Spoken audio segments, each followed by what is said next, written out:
সবাইকে আমার প্রাণ উজাড় করা ভক্তি ভরা সালাম। আসসালামু আলাইকুম ওয়া রাহমাতুল্লাহ। আমার প্রিয় মুসল্লিয়ানে কেরাম, আপনারা সবাই কেমন আছেন?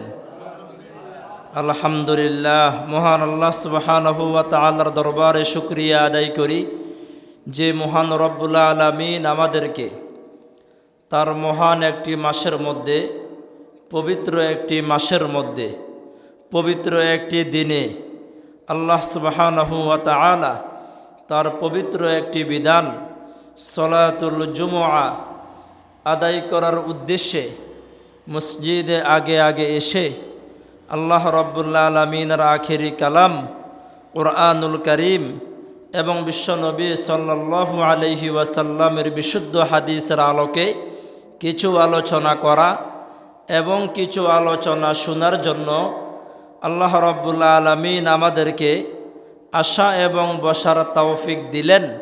সেজন্য আমরা সবাই শুকরিয়া আদায় করি, বলি আলহামদুলিল্লাহ। দরুদ ও সালাম পেশ করি বিশ্ব মানবতার কাণ্ডারি, বিশ্ব মানবতার মুক্তির দিশারি, আমাদের নবী, সব নবীদের নবী, দু জাহানের নবী মুহাম্মাদুর রাসূলুল্লাহ। সকলে বলি সাল্লাল্লাহু আলাইহি ওয়াসাল্লাম। আমার প্রিয় মুসল্লিয়ানে কেরাম, আজ আল্লাহ রাব্বুল আলামিনের এমন একটি দিন, যেই দিন গরিবের জন্য হজের দিন।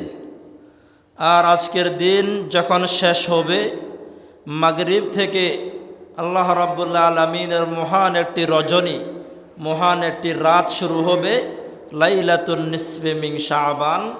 আমরা আমাদের দেশের ভাষায় আমরা বলি শবে বরাত। এই রাতের মর্যাদা অনেক বেশি, এই রাতের সম্মান অনেক বেশি।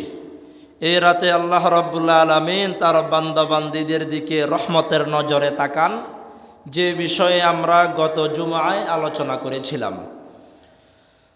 তো যেহেতু আমাদের এই দেশে, বাংলাদেশে, আমরা শবে বরাত থেকে আমাদের মনের মধ্যে রমাদানুল কারীমের আমেজ শুরু হয়ে যায়। শবে বরাত মানে রমাদান আর খুব বেশি দূরে নয়। এই রমাদানুল কারীমের জন্য বাজার সদাই করা আমরা শুরু করে দেই, রমাদানুল কারীমের জন্য আমরা প্রস্তুতি শুরু করে দেই। আবার আমরা বিভিন্ন জায়গায় আমরা গরু জবাই করলে রমজানে খাওয়ার জন্য আগে আগে গোশত কিনে রাখেন না? খাওয়ার জন্য আমরা আগে আগে সব কিছু আমরা তৈরি করে রাখি। রমজানে কিভাবে চলবো সেজন্য আগে থেকে আমরা কিছু টাকা রমাদানুল কারীমের জন্য আমরা রেখে দেই। কিন্তু আমার প্রিয় দ্বীনি ভাইয়েরা, রমাদানুল কারীমে আল্লাহ রাব্বুল আলামিনের 30টি ইবাদত আছে। আল্লাহ রাব্বুল আলামিনের বান্দা বান্দিরা রমাদানুল কারীমে আল্লাহ রাব্বুল আলামিনকে খুশি করার জন্য 30টি ইবাদত করবে। সে 30টি ইবাদতের মধ্যে সবচেয়ে দামি ইবাদত, সবচেয়ে সম্মানিত ইবাদত, 1 নম্বর ইবাদত হচ্ছে রমাদানুল কারীমের রোজা রাখা। কি রাখা? রোজা রাখা। ইনশাআল্লাহ আল্লাহ সুবহানাহু ওয়া তাআলা যদি তৌফিক দান করেন, আজ আমরা সিয়াম সম্পর্কে, রোজা সম্পর্কে আলোচনা করব। আগামী রমাদানুল কারীমের আগে আরও 2টি জুমআ আছে। সে 2 জুমআয় আমরা বাকি 29টি বিষয়ে, 29টি আমল সম্পর্কে আমরা আলোচনা করব। তাহলে আজ আমাদের আলোচনার বিষয় হচ্ছে সিয়াম, আমাদের আলোচনার বিষয় হচ্ছে রোজা। এ সিয়াম কাকে বলে, রোজা কাকে বলে? আল ইমসাকু আনিত তোআম, খাওয়া থেকে বিরত থাকা। আল মুজামুল ওয়াসিত নামক একটি অভিধান আছে, সেখানে রোজা কাকে বলা হয়, বলা হয়েছে as-sawmu huwal imsaku anit to'ami wash-sharabi min tulu'il fajri ila ghurubis shamsi ma'an niyyati liwajhillahi ta'ala। আল্লাহ রাব্বুল আলামিনের একজন ইমানদার বান্দা, আল্লাহ রাব্বুল আলামিনের একজন ইমানদার বান্দী সুবহ সাদেক থেকে, ফজরের ওয়াক্ত থেকে শুরু করে সূর্য অস্ত যাওয়া পর্যন্ত, মাগরিবের ওয়াক্ত হওয়ার আগ পর্যন্ত আল্লাহ সুবহানাহু ওয়া তাআলাকে খুশি করার জন্য, আল্লাহ রাব্বুল আলামিনকে সন্তুষ্ট করার জন্য যাবতীয় খাওয়া, যাবতীয় পানাহার থেকে বেঁচে থাকার নাম হচ্ছে সিয়াম, বেঁচে থাকার নাম হচ্ছে রোজা। বলেন সুবহানাল্লাহ। কাকে খুশি করার জন্য? দুনিয়ার মানুষ বেরোজগার বলবে, পরিবারের সদস্যদের কাছে রোজা না রাখলে আপনি ছোট হয়ে যাবেন। আত্মীয় স্বজনের বাড়িতে বেড়াতে গেলেন, সেখানে যদি রোজা না রাখেন মান সম্মান চলে যাবে। এই নিয়তে কেউ যদি না খেয়ে থাকে, এই নিয়তে কেউ যদি রোজা রাখে, সেই রোজা কি আল্লাহর দরবারে কবুল হবে? হবে না ভাই। সেজন্য রোজার শর্ত হচ্ছে লিওয়াজহিল্লাহ। কাকে খুশি করার জন্য? আল্লাহকে খুশি করার জন্য। আল্লামা বদরুদ্দিন আইনি রহমতুল্লাহি আলাই বলেন, আস-সাওম ওয়াল ইমসাকু আনিল আকলি ওয়াশ-শুরবি ওয়াল জিমাই। তিনি আরও একটি কথা বাড়ালেন। তিনি বলেন, সিয়াম বলা হয় আল্লাহ রাব্বুল আলামিনকে খুশি করার নিয়তে দুনিয়ার সব খাওয়া থেকে বিরত থাকা, সব পানাহার থেকে বিরত থাকা, স্বামী স্ত্রীর শারীরিক সম্পর্ক থেকে আল্লাহর খুশির জন্য বিরত থাকার নাম হচ্ছে সিয়াম, বিরত থাকার নাম হচ্ছে রোজা। বলেন সুবহানাল্লাহ। সেজন্য ইমাম বুখারী রহমতুল্লাহি আলাইহি বুখারী শরীফ শুরু করেছেন কিতাবুল ওয়াহি দ্বারা, ওহির আলোচনা দিয়ে। কিন্তু তিনি সর্বপ্রথম ওহি সম্পর্কে হাদিস বর্ণনা না করে তিনি একটি হাদিস বলেছেন, সে একটি হাদিস লিখেছেন। সে হাদিস হচ্ছে ইন্নামাল আমালু বিন্নিয়াত। ইমানদারদের, মুমিনদের যত ইবাদত আছে সব ইবাদত কিসের উপর নির্ভর করে? নিয়তের উপর। কিসের উপর? আপনার আমার নিয়ত ঠিক, আপনার আমার ইবাদত ঠিক। আপনার আমার নিয়তের মধ্যে যদি ঝামেলা থাকে, ইবাদতের মধ্যে ঝামেলা আছে না নাই? আমার প্রিয় দ্বীনি ভাইয়েরা, দুনিয়ার কোনো মানুষকে খুশি করার জন্য রোজা রাখবেন না। পরিবারের সদস্যরা কি বলবে এই নিয়তে রোজা রাখবেন না। রোজা রাখবেন কাকে খুশি করার জন্য? আল্লাহকে খুশি করার জন্য। এবার আসুন, এই রোজা কবে ফরজ হয়েছে? আল্লামা বদরুদ্দিন আইনি রহমতুল্লাহি আলাই বলেন, ফরিদাস সাওমু ফিস সানাতি সানিয়াহ। রমাদানুল কারীমের রোজা ফরজ হয়েছে দ্বিতীয় হিজরিতে। কত হিজরিতে?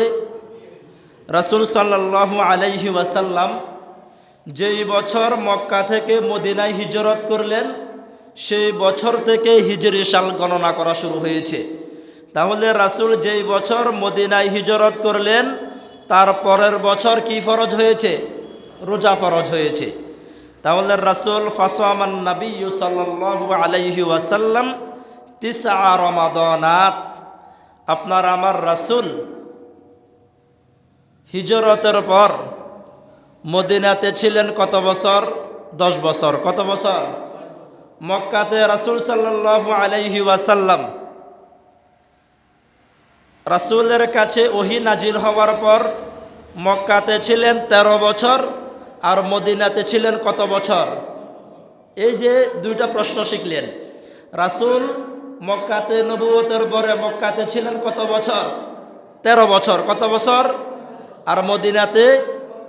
তাহলে রাসূল যেই বছর মদিনায় গেলেন সেই বছর রোজা ফরজ হয় নাই, এর পরের বছর রোজা ফরজ হয়েছে। তাহলে রাসূল জীবনে কয় বছর রোজা রেখেছেন? কয় বছর কথা বলেন? 10 থেকে 1 গেলে কত? তাহলে তিসআ রমাদানাত রাসূল সাল্লাল্লাহু আলাইহি ওয়াসাল্লাম তার জীবনে 9 বছর রোজা রেখেছেন। বলেন সুবহানাল্লাহ। 9 বছর মানে 12 মাস না, 9 রমাদান রাসূল পেয়েছেন।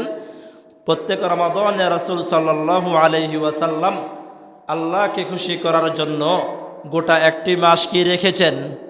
রোজা রেখেছেন। এবার আমার প্রিয় মুসল্লিয়ানে কেরাম, এই রোজার গুরুত্ব কত বেশি, এই রোজার সম্মান কত বেশি, আল্লাহ রাব্বুল আলামিন কুরআনুল কারীমের 2 নম্বর পারা 6 নম্বর পৃষ্ঠা সূরা বাকারার 183 নম্বর আয়াত আল্লাহ রাব্বুল আলামিন বলেন, ইয়া আইয়ুহাল্লাযীনা আমানু কুতিবা আলাইকুমুস সিয়াম। হে আমার ঈমানদার বান্দাবান্দিরা, আমি আল্লাহ সুবহানাহু ওয়া তাআলা তোমাদের জন্য রমাদানুল কারীমের রোজাকে সুন্নত করেছেন না ফরজ করেছেন? কথা বলেন বাবা, কি করেছেন? ফরজ করেছেন। এবার আসেন এই রমাদানুল কারীমের রোজা সম্পর্কে আল্লাহ রাব্বুল আলামিন বলেন, না খেয়ে থাকলে কষ্ট আছে না নাই? বাবা কথা বলেন সবাই, না খেয়ে থাকলে কষ্ট আছে না নাই? তাহলে আল্লাহ আমাদেরকে নাকি খুব বেশি ভালোবাসেন? আমরা আখিরি নবীর উম্মত, শেষ নবীকে আল্লাহ খুব বেশি ভালোবাসেন। তাহলে শেষ নবীর উম্মতকে কষ্ট দেওয়ার জন্য কি আল্লাহ এই বিধান তৈরি করেছেন? না। আল্লাহ রাব্বুল আলামিন বলেন, কামা কুতিবা আলাল্লাযীনা মিন ক্বাবলিকুম। হে আমার বান্দারা, এই রোজা আমি শুধু আমার নবী মুহাম্মাদের উপর চাপিয়ে দেই নাই, তোমাদের উপর জোরপূর্বক আমি আল্লাহ চাপিয়ে দেই নাই। আমি আল্লাহ রাব্বুল আলামিন কামা কুতিবা আলাল্লাযীনা মিন ক্বাবলিকুম, আমার নবী আদম থেকে শুরু করে তোমাদের নবী পর্যন্ত যত নবী রাসূল দুনিয়াতে এসেছেন, সব নবীর জন্য কোনো না কোনো সময়ে আমি আল্লাহ রাব্বুল আলামিন রোজাকে ফরজ করেছিলাম। বলেন সুবহানাল্লাহ। তবে আল্লাহ রাব্বুল আলামিন আমাদেরকে আল্লাহ রাব্বুল আলামিন যেভাবে গোটা একটি মাস রোজা দিলেন, গোটা একটি মাস সিয়াম দিলেন, অন্য কোন নবীকে আল্লাহ এত সুন্দরভাবে একটা না এক মাস রোজা আল্লাহ দেন নাই। বলেন সুবহানাল্লাহ। আর আমাদের জন্য আল্লাহ রাব্বুল আলামিন ঘোষণা দিলেন, আমাদের নবীকে আল্লাহ জানিয়ে দিলেন, হে আমার রাসূল, অন্য নবীর উম্মতেরা রোজা রেখেছে, তাদেরও কষ্ট হয়েছে, তারা রোজা রেখেছে, রোজার সওয়াব পেয়েছে, কিন্তু আপনার কোনো উম্মত যদি এ রমাদানুল কারীমের শুরু থেকে শেষ পর্যন্ত প্রত্যেকটি রোজা রাখতে পারে, রোজা থাকা অবস্থায় যত ইবাদত করবে, কোন সুন্নত ইবাদত যদি আল্লাহ রাব্বুল আলামিনের কোনো বান্দা যদি একটা ফরজ ইবাদত করে, আল্লাহ রাব্বুল আলামিন এই রমাদানুল কারীমের সম্মানে 70টা ফরজ আদায় করার সওয়াব দিয়ে দিবেন। বলেন সুবহানাল্লাহ। হে আমার হাবিব, এই রমাদানুল কারীমের সম্মানে আমি আল্লাহ রাব্বুল আলামিন আপনার উম্মতদের গুনাহ আমি মাফ করে দেব। বলেন সুবহানাল্লাহ। রাসূল সাল্লাল্লাহু আলাইহি ওয়াসাল্লামকে আল্লাহ বলেন, কামা কুতিবা আলাল্লাযীনা মিন ক্বাবলিকুম। শুধু আপনার উপর রোজা ফরজ বিষয়টা এমন নয়, এই পৃথিবীতে আমার যত নবী রাসূল এসেছিলেন তাদের জন্য যদিও গোটা একটি মাস রোজা ফরজ ছিল না, একটি বছরের নির্দিষ্ট কিছু দিনে সব নবীদের জন্য রোজা ফরজ করেছেন কে? যেমন আমরা যদি সাইয়্যিদিনা আদম আলাইহিস সালামের জীবনী যদি আমরা দেখি, আদম আলাইহিস সালামের জন্য প্রত্যেক মাসে 3টি রোজা ফরজ ছিল। কয়টি রোজা? কয়টি রোজা? প্রত্যেক মাসে 3টি। এবার আপনি যদি হিসাব করেন 3 × 12 কত বাবা বলেন? তো আমাদের জন্য আল্লাহ সুবহানাহু ওয়া তাআলা প্রত্যেক মাসে 3টা ফরজ করেন নাই, আমাদের জন্য বছরে ফরজ করেছেন কয়টা? আর আদম আলাইহিস সালামের জন্য বছরে কয়টা? 36টা। তাহলে তাদের উপর বেশি রোজা ফরজ ছিল না আমাদের উপর? তাদের উপর বেশি ফরজ ছিল। তো রাসূল সাল্লাল্লাহু আলাইহি ওয়াসাল্লাম বলেন, দেখেন আদম আলাইহিস সালাম রোজা রেখেছিলেন কয়টা বলেছি? 36টা। কয়টা? তো রাসূল বলে, আমার কোনো উম্মত যদি রমাদানুল কারীমে একটা মাস যদি রোজা রাখতে পারে, এরপর শাওয়াল মাসে কয়টি রোজা? 6টি রোজা। কয়টি রোজা? এ 6টি রোজা যদি আমার কোনো উম্মত যদি রাখতে পারে, কানা কাসিয়ামিদ দাহরি, আমার সে উম্মত যেন শুধু একটা মাস রোজা রাখে নাই, সেই জন্য গোটা একটি বছর আল্লাহকে খুশি করার জন্য রোজা রেখেছে। বলেন সুবহানাল্লাহ। তো আল্লাহ রাব্বুল আলামিন আদম আলাইহিস সালামের জন্য রোজা ফরজ করেছেন। মুসা আলাইহিস সালাম প্রত্যেক জিলকদ এবং জিলহজ মাসের প্রথম 10 দিন রোজা রাখতেন। এরপর নূহ আলাইহিস সালাম প্রত্যেক মাসের 13, 14 এবং 15 তারিখে মুসা আলাইহিস সালাম রোজা রাখতেন। ঠিক তেমনিভাবে আল্লাহ রাব্বুল আলামিন বলেন, এই রোজা শুধু উম্মতে মুহাম্মদের জন্য আমি আল্লাহ বাধ্যতামূলক করি নাই, কামা কুতিবা আলাল্লাযিনা মিন ক্বাবলিকুম, এই পৃথিবীতে আমার যত নবী রাসূল এসেছেন, যত ইমানদার বান্দা বান্দিরা এই পৃথিবীর মধ্যে এসেছেন, তাদের জন্যও আমি আল্লাহ রোজাকে ফরজ করেছিলাম। বলেন সুবহানাল্লাহ। আমার প্রিয় মুসল্লিয়ানে কেরাম, এই রমাদানুল কারীমের সম্মান এত বেশি কেন? রমাদানুল কারীমের মর্যাদা এত বেশি কেন? আল্লাহ রাব্বুল আলামিন কোরআনুল কারীমের 2 নম্বর পারা 7 নম্বর পৃষ্ঠা সূরা বাকারার 185 নম্বর আয়াত আল্লাহ রাব্বুল আলামিন বলেন, শাহরু রমাদানাল্লাযী উনজিলা ফীহিল কুরআন। অনুবাদ শোনার আগে একবার বলি সুবহানাল্লাহ। আল্লাহ রাব্বুল আলামিন বলেন, এই রমাদানুল কারীমে আল্লাহ রাব্বুল আলামিন উনজিলা ফীহিল কুরআন, আমাদের জন্য, আমাদের নবীর জন্য আল্লাহ রাব্বুল আলামিন কুরআনুল কারীম নাজিল করেছেন। বলেন সুবহানাল্লাহ। এই কুরআনুল কারীমের কারণে রমাদানের দাম কমেছে না বেড়েছে? অনেক বেড়ে গেছে। আল্লাহ রাব্বুল আলামিন রাসূল সাল্লাল্লাহু আলাইহি ওয়াসাল্লামের উপর এই কোরআন লৌহে মাহফুজে সর্বপ্রথম আল্লাহ রাব্বুল আলামিন লিখেছেন। সেখান থেকে প্রথম আসমানে লাইলাতুল কদরের রাতে আল্লাহ রাব্বুল আলামিন একসাথে আল্লাহ রাব্বুল আলামিন প্রথম আসমানে কোরআন নাজিল করেছেন। বলেন সুবহানাল্লাহ। কোন মাসে? লাইলাতুল কদরের রাতে। তাহলে এ রমাদানুল কারীম আল্লাহ রাব্বুল আলামিনের কিতাব নাজিলের মাস। কিসের মাস? ভাই আলোচনা বুঝবেন, না বুঝলে আমাকে আবার প্রশ্ন করতে পারবেন। এ কোরআনুল কারীম কিসের মাস? কিতাব নাজিলের মাস। কিসের মাস? তাহলে আবার বলেন, এ কোরআনুল কারীম কিসের মাস? আল্লাহর আসমানি কিতাব আছে 104টি। আসমানি কিতাব কয়টি? তো আল্লাহ রাব্বুল আলামিন আসমানি কিতাব 104টির মধ্যে 4টি কিতাবকে আল্লাহ রাব্বুল আলামিন সবচেয়ে বেশি গুরুত্ব দিয়েছেন। বলেন সুবহানাল্লাহ। একটা হচ্ছে তাওরাত, একটি জাবুর, একটি ইনজিল আর একটি কোরআন। তো আল্লাহ রাব্বুল আলামিন সাইয়্যিদিনা মুসা আলাইহিস সালামের উপর যে কিতাব নাজিল করলেন তার নাম হচ্ছে তাওরাত। তার নাম কি? এ তাওরাত কিতাব আল্লাহ রাব্বুল আলামিন নাজিল করেছেন 6 রমাদানে। কয় রমাদানে? তাহলে তাওরাত কিতাব নাজিল হয়েছে অন্য মাসে না রমজান মাসে? এরপর দাউদ আলাইহিস সালামের উপর আল্লাহ রাব্বুল আলামিন একটি কিতাব নাজিল করেছিলেন। সেই কিতাবের নাম হচ্ছে জাবুর। সেই কিতাবের নাম কি? জাবুর। সে জাবুর কিতাব আল্লাহ রাব্বুল আলামিন নাজিল করেছিলেন 12 রমাদানে। কত রমাদানে? দেখেন। এরপর সাইয়্যিদিনা ঈসা আলাইহিস সালামের উপর আল্লাহ রাব্বুল আলামিন যে কিতাব নাজিল করলেন তার নাম হচ্ছে ইনজিল। তার নাম কি? এই ইনজিল কিতাব আল্লাহ রাব্বুল আলামিন নাজিল করেছেন 18 রমাদানে। কত রমাদানে? এবার আসেন, আপনারা আমার নবী মুহাম্মাদুর রাসূলুল্লাহ সাল্লাল্লাহু আলাইহি ওয়াসাল্লামের উপর আল্লাহ রাব্বুল আলামিন কোরআনুল কারীম নাজিল করেছেন রমাদানুল কারীমের লাইলাতুল কদরের রাতে। বলেন সুবহানাল্লাহ। তাহলে আজকের আলোচনা থেকে আমরা শিখলাম রমাদানুল কারীম কিসের মাস? কিতাব নাজিলের মাস। কোরআনুল কারীম কিসের মাস? বড় বড় যে 4টি কিতাব কোন মাসে নাজিল হয়েছে? রমাদানুল কারীমে নাজিল হয়েছে।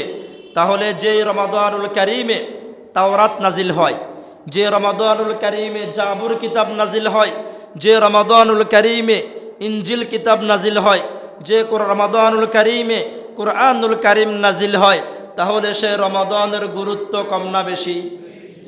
এবার সে এত দামি একটি মাসের মধ্যে, এত দামি দিনগুলোর মধ্যে আল্লাহ রাব্বুল আলামিনের কাছে সবচেয়ে দামি ইবাদত হচ্ছে আল্লাহকে খুশি করার জন্য কি রাখা?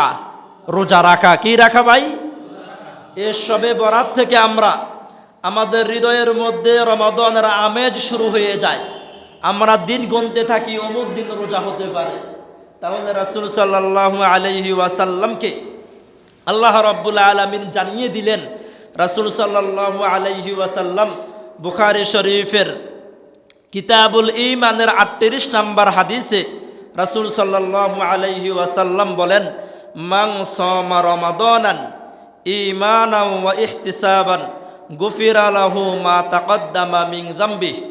আমার কোন উম্মত যদি আল্লাহকে খুশি করার জন্য ঈমান এবং ইহতিসাব সহকারে আল্লাহকে খুশি করার নিয়তে আমার কোন উম্মত যদি গোটা একটা রমাদান যদি রোজা রাখতে পারে, গুফিরা লাহু মা তাকদ্দামা মিন যামবি, আল্লাহ রাব্বুল আলামিন তার ওই বান্দার পিছনের জীবনের সব গুনাহ আল্লাহ মাফ করে দেন। বলেন সুবহানাল্লাহ। তাহলে আমার প্রিয় দ্বীনি ভাইয়েরা, আমাদের জীবনে গুনাহ আছে না নাই? তো আল্লাহ রাব্বুল আলামিন রমাদান দিলেন আমাদের জন্য সুবর্ণ সুযোগ। আল্লাহ রাব্বুল আলামিনের কোনো বান্দা যদি রমাদানুল কারিমে রোজা রাখতে পারে, তার পিছনের জীবনের গুনাহ আল্লাহ কি করে দিবেন? মাফ করে দিবেন। এবার আসেন, রাসূল সাল্লাল্লাহু আলাইহি ওয়াসাল্লাম বলেন, রোজা রাখার পর মান কামা রমাদানান ঈমানান ওয়া ইহতিসাবান গুফিরা লাহু মা তাকদ্দামা মিন যামবি। আমার কোন উম্মত যদি দিনের বেলায় রোজা রেখে রাতের বেলায় যদি কিয়ামুল লাইল করতে পারে, তারাবির নামাজ পড়তে পারে, কিয়ামুল লাইল পড়তে পারে, তাহাজ্জুদ নামাজ পড়তে পারে, গুফিরা লাহু মা তাকদ্দামা মিন যামবি। আল্লাহ আমাকে ঘোষণা দিলেন, আল্লাহ আমাকে ওয়াদা দিলেন, আল্লাহ আমাকে জানিয়ে দিলেন, আমার সে উম্মতকে আল্লাহ মাফ করে দিবেন। বলেন সুবহানাল্লাহ। তাহলে এই হাদিস থেকে আমরা আরেকটি বিষয় শিখলাম, রমাদানুল কারিম গুনাহ ক্ষমার মাস। কুরআনুল কারিম কিসের মাস? গুনাহ মাফ করার মাস হচ্ছে রমাদানুল কারিম।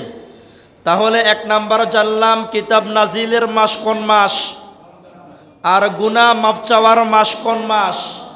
রমাদানুল কারিমের রোজার বিনিময়ে, রমাদানুল কারিমের কিয়ামুল লাইলের বিনিময়ে আল্লাহ রাব্বুল আলামিন তার বান্দাদেরকে মাফ করে দেন। বলেন সুবহানাল্লাহ। আমার প্রিয় দ্বীনি ভাইয়েরা, রাসূল সাল্লাল্লাহু আলাইহি ওয়াসাল্লাম সাহাবীদেরকে নিয়ে বসে আছেন। হঠাৎ করে বিকট একটি শব্দ হলো। কি হলো কথা বলেন? আস্তে না জোরে? অনেক বিকট একটি শব্দ হলো। তো রাসূল সাল্লাল্লাহু আলাইহি ওয়াসাল্লাম সাহাবীদেরকে বললেন, হে আমার সাহাবীরা, এই যে এত ভয়ঙ্কর একটি শব্দ হলো, এই শব্দটিকে তোমরা শুনেছ? সাহাবায়ে কেরাম বলে, ইয়া রাসূলুল্লাহ, আমরা শুনেছি। তো রাসূল সাল্লাল্লাহু আলাইহি ওয়াসাল্লাম বলে, এই শব্দটি কিসের শব্দ তোমরা কি জানো? সাহাবায়ে কেরাম বলল, আল্লাহ এবং তার রাসূল ভালো জানেন। রাসূল সাল্লাল্লাহু আলাইহি ওয়াসাল্লাম বলেন, আল্লাহর জাহান্নামের ফেরেশতারা জাহান্নামের উপর থেকে বড় একটি পাথর, বড় একটি কি? ওয়াকুদুহান নাসু ওয়াল হিজারা, জাহান্নামের আগুনের জ্বালানি হচ্ছে মানুষ এবং পাথর। জাহান্নামের আগুনের জ্বালানি কি? দুনিয়াতে আপনি আমি ভাত রান্না করি লাকড়ি দিয়ে, গ্যাস দিয়ে, কিন্তু জাহান্নামের আগুনের ইন্ধন কি? কথা বলেন। পাথর। কি কথা বলেন? তো রাসূল সাল্লাল্লাহু আলাইহি ওয়াসাল্লাম বলেন, জাহান্নামের ফেরেশতারা জাহান্নামের আগুনকে জ্বালিয়ে রাখার জন্য জাহান্নামের উপর থেকে একটা পাথর ছেড়েছে। কি ছেড়েছে? এই পাথরটা জাহান্নামের তলদেশে গিয়ে জাহান্নামের তলার মধ্যে গিয়ে পড়েছে। এ তলে গিয়ে জাহান্নামের তলার সাথে লাগার কারণে এই শব্দ হয়েছে। বলেন আল্লাহু আকবার। তো রাসূলকে সাহাবায়ে কেরাম বলে, ইয়া রাসূলুল্লাহ, জাহান্নামের গভীরে এ পাথর যেতে কতদিন সময় লেগেছে?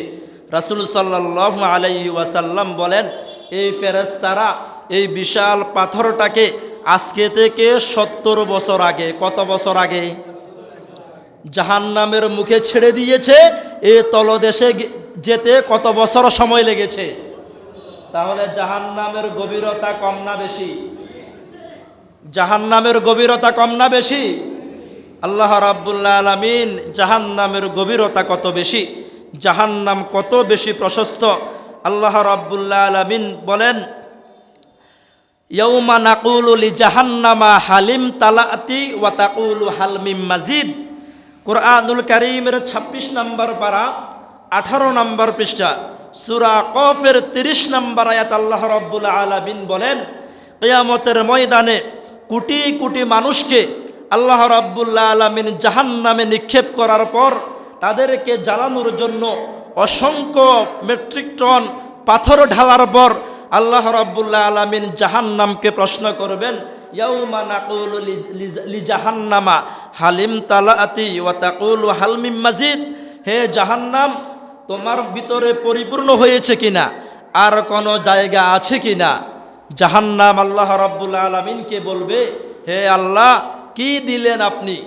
এখনো যেই পরিমাণ মানুষ আপনি দিয়েছেন এর চেয়ে আরো অনেক গুণ মানুষ আমি ধারণ করতে পারবো। বলেন আল্লাহু আকবার। তাহলে জাহান্নামের গভীরতা কম না বেশি? জাহান্নামের প্রশস্ততা কম না বেশি? সে জাহান্নামের ভয়াবহতা কম না বেশি? তাহলে যে জাহান্নামের গভীরতা এত বেশি, যে জাহান্নাম এত বেশি প্রশস্ত, সে জাহান্নাম থেকে আমরা সবাই বাঁচতে চাই কি না? জাহান্নাম থেকে বাঁচার উপায় হচ্ছে রোজা রাখা। জাহান্নাম থেকে 3 নম্বরে, জাহান্নাম থেকে বাঁচার উপায় কি? রাসূল সাল্লাল্লাহু আলাইহি ওয়াসাল্লামের সাহাবী আবু সাঈদ আল খুদরি রাদিয়াল্লাহু তাআলা আনহু একটি হাদিস বর্ণনা করেন, যে হাদিসটি বুখারী শরীফের 2840 নম্বর হাদিস। ক্বালা সামি'তু an-নাবিয়্য সাল্লাল্লাহু আলাইহি ওয়াসাল্লাম, আবু সাঈদ আল খুদরি রাদিয়াল্লাহু তাআলা আনহু বলেন, আমি রাসূলের মুখে সরাসরি শুনেছি। কার মুখে সরাসরি শুনেছেন? আপনারা কি রোজা রেখেছেন সবাই? তো ক্লান্ত কেন? আমরা তো ঈমানদার, আমাদের দেহে শারীরিকভাবে আমরা দুর্বল হতে পারি, কিন্তু ঈমানের জোরে শক্তি আছে না নাই? তাহলে বলেন, আবু সাঈদ আল খুদরি সরাসরি কার জবান থেকে শুনেছেন?